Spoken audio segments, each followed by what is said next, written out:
Hi, everyone, and welcome to today's LinkedIn Live. Today, I have a special guest coming in from Germany, Stephan Schambach, who is the founder and CEO currently of NewStore. Throughout his career, Stephan has created value by capitalizing on these big turning points in e-commerce. And there's a lot that I'll be learning here about how that has evolved. But basically, as the future of retail shifts to mobile, his most recent venture, which is called NewStore, takes advantage of the current inflection point that we're experiencing. And I am quite eager to hear more about this. So welcome, Stephan. Thanks, Karen, for having me. Yeah, terrific. So you've been helping small companies and businesses build online stores for almost 35 years. So your current company, NewStore, allows retailers the opportunity to do that right from their mobile devices. Can you talk a little bit about the company, what it does, and your vision for it? Yes, the simplest way to explain what a new store does is if you go to an Apple store, you won't find cash registers, and the store associate can do everything that you might want from them: customer service, buying something that's not available in store. They can do this from their phone, and we provide such a service to all brands that have stores. And obviously, it's Okay. all about mobile. It's about much better customer experience, Mm-hmm. being able to buy colors and sizes, for example, in fashion that aren't available in the store that you're frequent. So you can buy an outfit and something's getting shipped to you. So we add a whole lot of convenience to retail by borrowing a lot of ideas from e-commerce. Okay.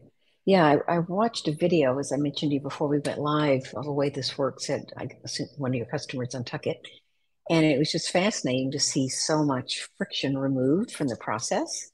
Um, Also, you're using, I think, if I read correctly, you're very focused on phones, not tablets. Could you talk about why phones, not tablets, when we think about both of those as mobile? One thing we recognized was that store associates are one of the few categories of workers who don't have a work computer. They have to go to the POS to do anything on a computer or to a computer in the back of the store that is shared. We wanted to give them a computer. Why? Because then they can message, they can leave Yeah. messages, they can, use the camera, they can maybe sell directly on this computer, and they can do a lot of things where they would otherwise have to ask the store manager or call a call center or go to a shared computer. And the appropriate computer for the store associate who has to also handle merchandise is Mhm. a smartphone, because of the form factor, obviously. Yeah? The smartphone, I can hold that in one hand while you're handling something else with the other hand. Whereas with a tablet, you would have to put it down. For that, you need a table. So where do you put these tables in the store? And it's Mhm. much more awkward to handle a tablet versus a smartphone. Also, Yeah. smartphones, at least some of them, iPhones, for example, give us the ability to get to receive payments directly on the smartphone or on the iPhone Mhm. without using a credit card terminal. So everything is just one device, and that's not possible easily with an iPad, for example. Yeah. And I think smart stores, if I can say that, are already doing this. I know my own personal shopper, I was just reflecting as I was reading your story. She does this all the time. She takes her personal phone, I suspect, out into the store. She sends pictures, she sends Of course. information, right? And Store then associates are we're already we're there. we're chatting back and forth. It's just sort of outside the system, and you give them people a way to do that inside the system. Totally, totally. And store associates already do that all the time. For example, you might be in one store and the color isn't available you like. They may text someone using WhatsApp in another store that they know, Mhm. say, hey, can you take a photo of that shoe and send it over to me? That happened to me like a couple times, like with Tots, for Mhm. example. And then I could buy that shoe and they would somehow ship it to me. But the process obviously was outside of the system. There was no proper payment arranged. It had to do with you're going to that other store instead of having something shipped. So it could have been better, but the store associates already intuitively are there. They're ahead of their own IT departments in that Yeah. regard. And we Yeah. give them what they essentially all want. It's a super easy to use app that gets their job done and does everything a customer might want throughout the day. Yeah. And also having current access to inventory. I think that's one of the most frustrating things currently is being told something is in stock or available, and then it turns out it's not. Totally. And if that can be done in one transaction, meaning you pay for an outfit and let's say the pants are being shipped to you, but it's super simple. There's no typing, no spelling of your address, no two transactions. And then you have no problem buying that outfit, whereas otherwise you might think twice. And the process sounds super simple from, it's what we want as customers. To organize that is complicated because we have to know the inventory is available at another location, which could be a warehouse or it could be the store. Then we have to message someone in that store, hey, fetch that pair of pants and see if it's really there, scan it so we know it's the right size, and then prepare it for shipment. Then we have to call the shipper and make sure that the customer gets it on the next day. This is a complex process, and because stores aren't really made to be shipping centers. And you can only really do that if all the store associates have a work computer and can be part of a real-time system. And yes, we're kind of in this transition now, right, between the old ways we used to do it and the new way that's possible. And you're going to help us bridge that gap with NewStore. So I know you're seeing pretty amazing growth, right? 250% a year or better in revenue in my research. How are you helping your team? How are you growing a company that's able to keep up with that kind of growth? Well, I mean, obviously, growth comes from a variety of vectors. It's not just new customers. Also, we have brands that are growing and are growing with us, and with the sort of revenue share model we have, we participate from that. And so I think it's really a combination of providing value to the existing customers so they can grow with us and winning new customers. That's really key to it. Availability of capital, of course, is a factor in that. And we're fortunate we got to a certain point where we rely less on outside capital than others. So yeah, but this at the moment, obviously, the entire tech industry has challenges accessing capital. So growth depends on doing more in a clever way with less. And I think we're pretty good at it. Oh, great. Yeah, it's hard to do when you're growing so fast, right? Because you have many opportunities in front of you to deploy capital, right? And trying to sort out where to place it is one of the biggest challenges, I would imagine. So you've grown a team. So did you start in Germany and then now expand to the US headquarters or Boston? US. And what we did though is that, I mean, the brands we cater to are global or have global ambitions. They have businesses in dozens and dozens of countries. So let's take Burton Snowboards. They're in, I think, 20 plus countries or so. Everywhere there's snow, there's Burton Snowboards. And so we need to understand global markets, and Europe seemed to be a good springboard to do the right thing in the product development to deal with many different countries, because there's so many countries in Europe that are in close proximity. And so we felt that being the ability to cater to global brands with their special requirements from day one was the right move. And you can see that in the types of brands that we work with today. Yeah. Yeah. So you're dealing with all kinds of sort of localization issues, I would imagine, with this, maybe not issues, but opportunities with your software, right? As you move into so many different countries. Yes. Currency maybe not such. Unlike e-commerce, where it's relatively straightforward, everything to do with retail is a bit more localized. There are local laws and regulations. There is fiscalization, meaning that the IRS wants to have a real-time link into the transactions that are happening in a store, which is not something that, it's a US policy, but in many other countries that's the norm. There is taxes, sales taxes that are calculated differently. There is languages, multi-currency, rounding, you name it. Some markets have multiple languages. There's not just one, but, right. Switzerland has 4, and the store associates want to select one. So it's a little different. There's also cross-border commerce, obviously, where inventory might be available in one country, but the customer is in another country. How do you handle that? And and there are customers nowadays that buy from a brand in multiple markets, who go back and forth and travel, and they want to be treated like a customer of the brand and not a customer of a country. So it's got to be done in a way that it works for global brands, or they won't adapt it. Right. Yeah. So something that's actually much more complex than it would appear on the surface.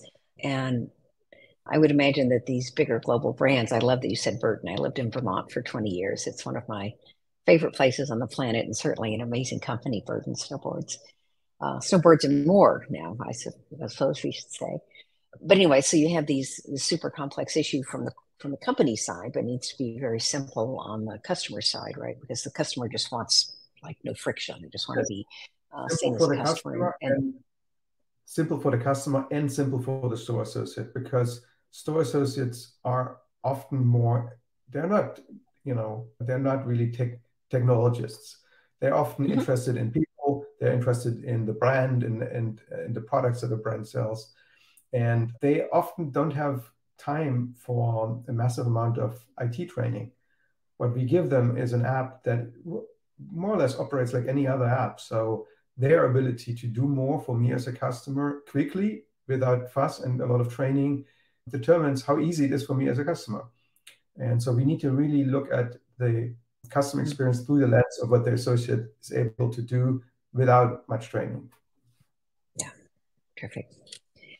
So I know that you're currently having great success here, but you've built several companies prior, and including Intershop, which went IPO at a valuation of $2 billion, Demandware, which was acquired by Salesforce for $2.8 billion. What are some lessons you've learned along the way in terms of growing companies successfully, or finding the niche in the marketplace that allowed you to do that you can share with our audience? Mm-hmm. Mm-hmm.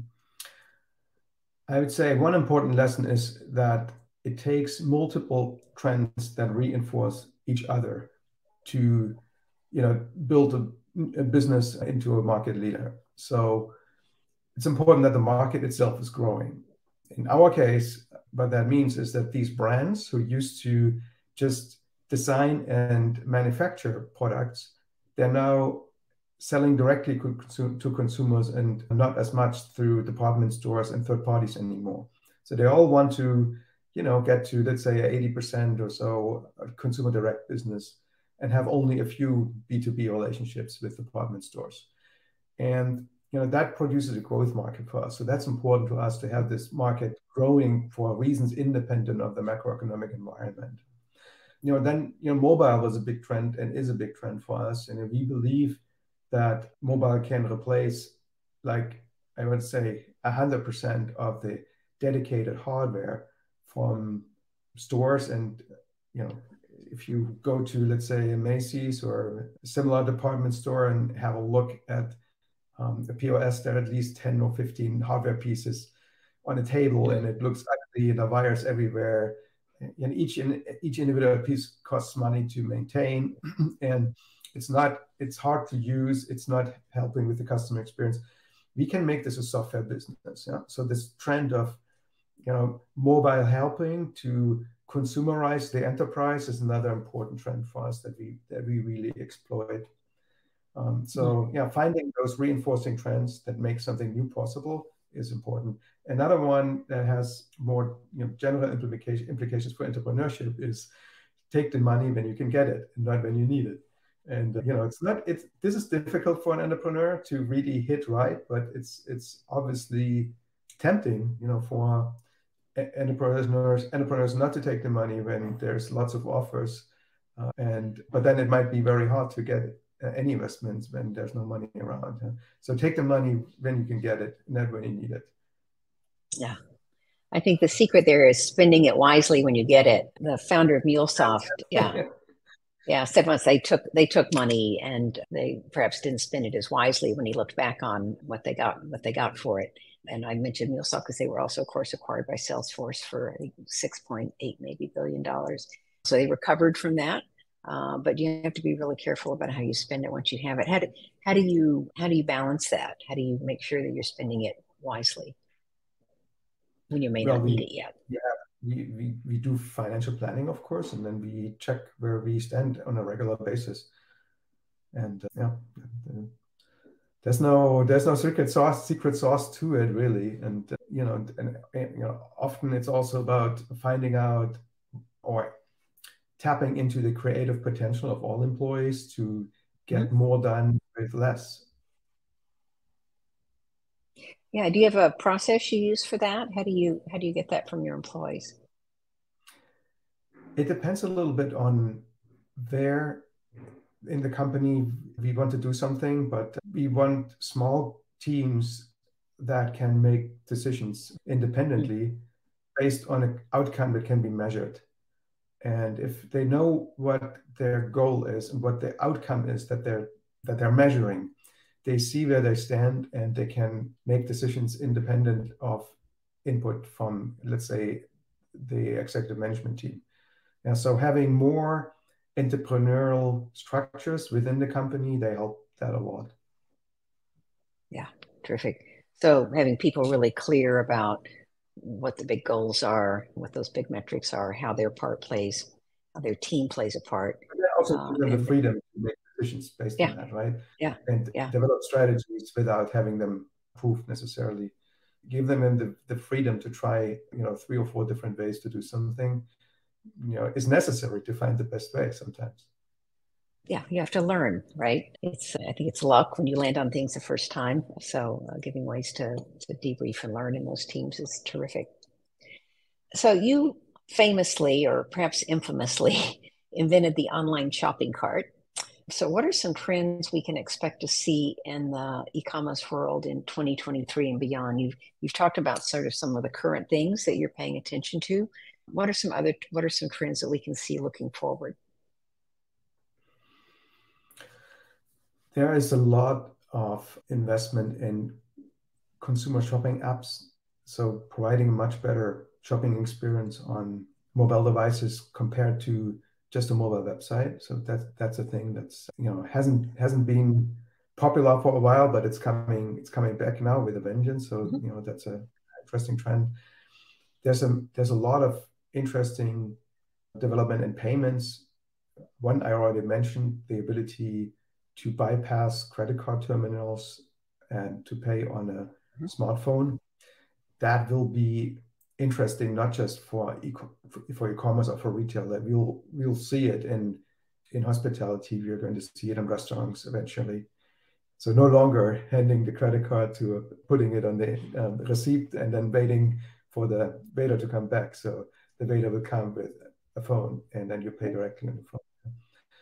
There is a lot happening around inventory efficiency, RFID, serialized inventory, or sustainability applications where each item you buy has a serial number, and as a consumer you can scan a QR code and see exactly when was that built, what are the ingredients, is it authentic, how can I resell it, so it might have a second life after that. That's becoming a popular thing in apparel, obviously. So not treating in particular clothing, but many other items as something that can be discarded, but something that can be traced and might have sort of another life or maybe multiple lives, because Yeah, so this idea of sort of a circular economy with things, right? Yeah. there's a lot of interesting things happening there that will become part of everything we do in as a consumer. Yeah. Yeah. And again, just making it easier through the use of like yours and mobile devices. All right. I also wanted to ask you, I can't imagine that you've been able to do what you've done, come up with the ideas that you've done and then implement them without being extremely curious. It's certainly a word that has come up in many of the talks I've had with other successful executives. How has the role of curiosity and continuous learning helped you on your own leadership journey, especially being in the tech industry? I'm an extremely curious person, and I grew up developing all sorts of things in my basement, electronics, but also mechanical things. I repaired everything in the house. I took the TV apart when my parents weren't at home just to find out what's inside and so forth. So I love technology and I love to understand how it works. And at some point, I started to figure out how to make it better. And so this, this has been with me my entire life, and I still do that. Obviously, I'm trying to get myself on the foot of the end consumer, and I'm trying to understand, okay, what is it that it takes to make that much easier to use, or much more of a joy to experience, and how to use technology, including technology that might not be there yet, that might be just in prototype stage, but where I can see that it might actually happen. Yeah, so bringing these things together, imagining them, and taking a risk and investing in them is something I love to do. Okay. I have to ask, how old were you when you took the TV apart? 11. 11. Okay. I'm just imagining just little Stephan in the basement. Yeah, I have to explain this. I grew up in East Germany. Well, this was still a communist dictatorship. And we had a color TV from very distant relatives from West Germany. And you could only buy black and white TVs in East Germany. Okay, so this color TV was the most coveted piece of equipment my parents owned. Okay, and I was not allowed to touch it when they weren't around. And I still had to take it apart. And I was so glad that it would still work.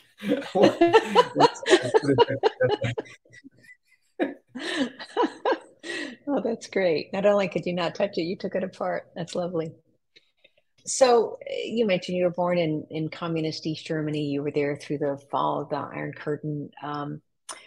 And you've gone on to be very successful. And I hope from how you've said things, also you found a lot of joy in your work.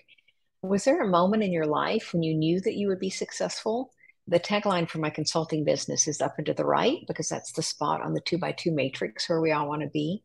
Was there a moment when you knew you were moving in that direction? Yes, I mean, there were a number of moments like that, but the two most notable ones were probably when the wall came down and I traveled to Berlin and to West Berlin subsequently. And I knew I had much more opportunity that I thought I would ever have. Because I knew I was a good engineer, and I was willing to combine it with entrepreneurship because I'd been doing this at a small scale before. So that was great. And another one was when we got my first notable software company, Intershop, when we got that financed. So we were the first software VC investment in Germany, because before there was VC money, but only for, I don't know, electronics, ceramics, material things, not for software. And once we secured that funding, we knew we could build something great. And we moved to San Francisco, set up the headquarters there, and it went from there. So, but this moment where the two gentlemen sat in front of me and wanted to sign the check, I knew I could get something out of that would be big, and build a sort of an opportunity for all my coworkers and my team to thrive with the company. Wonderful. What a great story. Thank you so much, Stephan. And thanks for joining us today. I really appreciate sharing all your insights around both how you've managed to catch trends and build the company, and now to lead companies through these very, very large hypergrowth spurts. So thank you again. I will put the video that I previously mentioned that I watched in the show notes in the comments here for people in case they're interested in seeing that as well. And thank you. I wish the best for you and your company. Thank you, Karen, for having me. Goodbye. All right,